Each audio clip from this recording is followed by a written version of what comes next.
Would you say you have less fear than a normal person? Probably, yeah. It really depends where we are, though.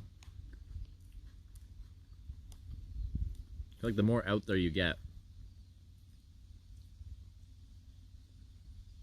the less like the average person in that area fears, you know? If you're in a really, really, really like places that aren't super modernized and you kind of have to be very self-sustaining, I feel those people have a hard life and they're not going to be scared of the things that a lot of people are scared of in modern society because they've had a hard life. I think for someone that grew up having everything he could really need as a human being and more, like I grew up very middle class, I probably have less fears than your average person who grew up in a very middle class lifestyle in a Western country.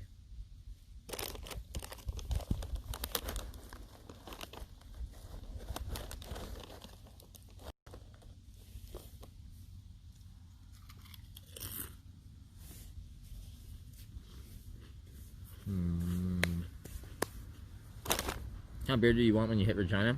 A surprise or pick one? You're pre-sniping. No, surprise me, man. Something obscure.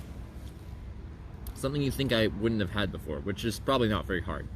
I've had lots of beers, but there's so many beers out there.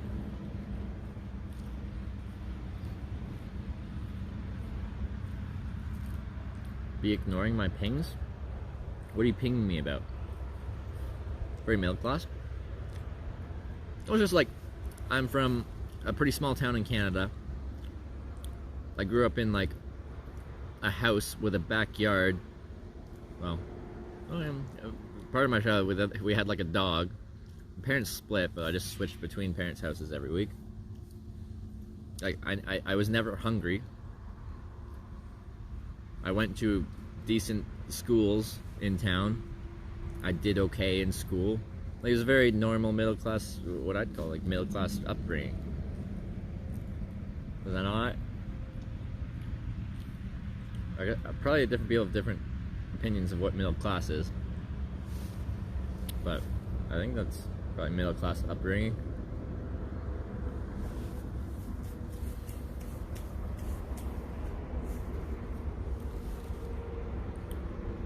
Okay, my parents probably tried really hard to talk me out of hitchhiking. My mom did, my dad didn't.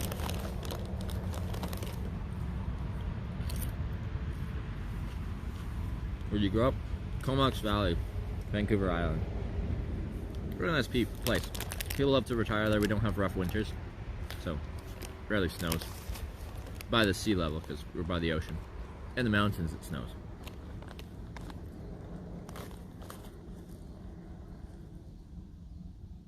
I thought it'd be weeks to hit Regina, not days. Actually, yeah, now we're like, what, like 3-4 days away?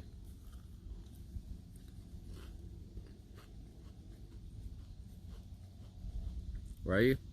Just outside Maple Creek, Saskatchewan. Western Saskatchewan. Hiked, biked in any other countries? I've hitchhiked in Canada, Ireland, Wales, Scotland, Norway, Sweden, Denmark, Germany, Netherlands, Belgium, Luxembourg, France, Switzerland, Liechtenstein, Austria, Slovenia, Croatia, Poland, Lithuania, Latvia, Russia, Japan, Australia, United States of America, Iceland, Northern Ireland, Andorra, Spain, Portugal, Czech Republic, Fiji, Malaysia, New Zealand,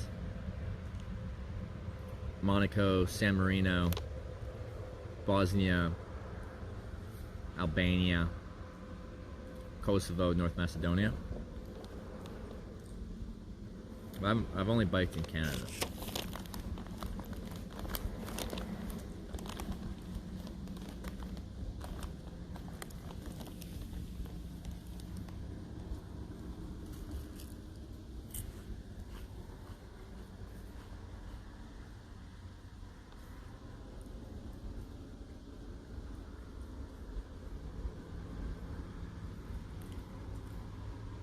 Any favorite countries? It's tough to pick like a favorite. We said favorite countries, so thank you. Let me think. New Zealand was wonderful for hitchhiking and landscape. A lot of these are going to be like your naturally beautiful places, as well as like the people are friendly. Ireland, amazing. Some of the fastest hitchhiking I've ever done. Italy on our last trip. Oh, I loved Italy. I loved Italy. The wine was cheap, the people were friendly, the landscapes are beautiful, the weather was awesome when I was there. And probably one of the only benefits of traveling during the startings of COVID was like some of the really busy places weren't so busy. Like I was in Venice and I could wander around and not be in a sea of people. I'm from Canada. I love Canada. Traveling around Canada is amazing. Honestly, I love hitchhiking and traveling through the United States. The United States is such a diverse country, but also culturally. I find it really interesting. And when you meet some really, really interesting people hitchhiking through the United States. Really interesting people. Like a lot of our like clips of just like obscure people, United States.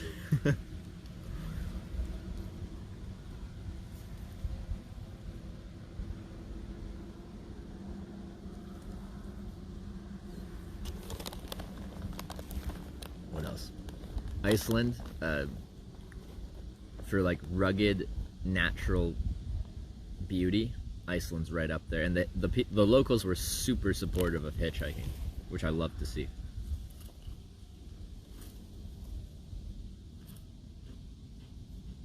Japan.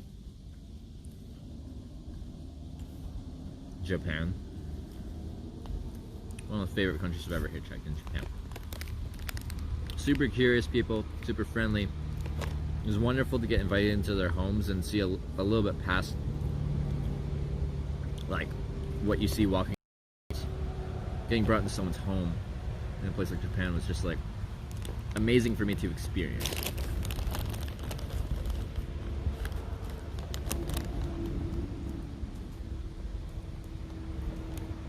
Countries do you like the least? I'd say the country that I enjoyed hitchhiking through the least is Russia, but not because of like Russian people or really anything like that. It's just I hitchhiked across it and it was 10,000 kilometers and there was such a language barrier, which is my problem, like my fault. I'm in Russia and I don't speak Russian and they didn't speak English, except for two guys did. But I just found it boring because of that. And things are so spread out once you get to central Russia.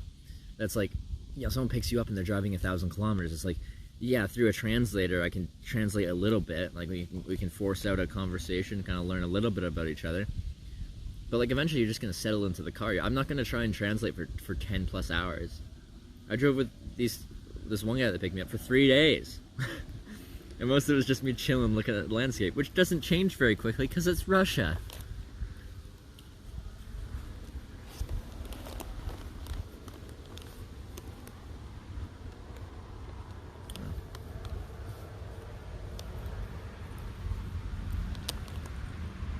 I think my chat froze.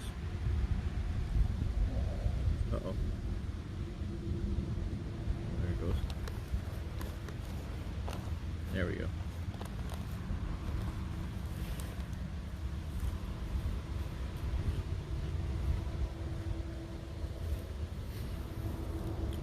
We died? The stream died? Or the... Oh, you're just replying because I said the chat died. Yeah, sometimes it freezes up and it won't restart until I restart the chat app.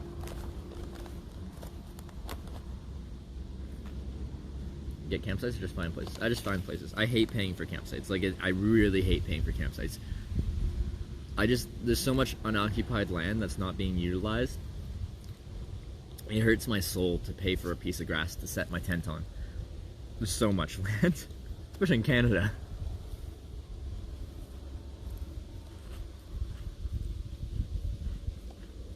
Bring an ultra portable laptop with you.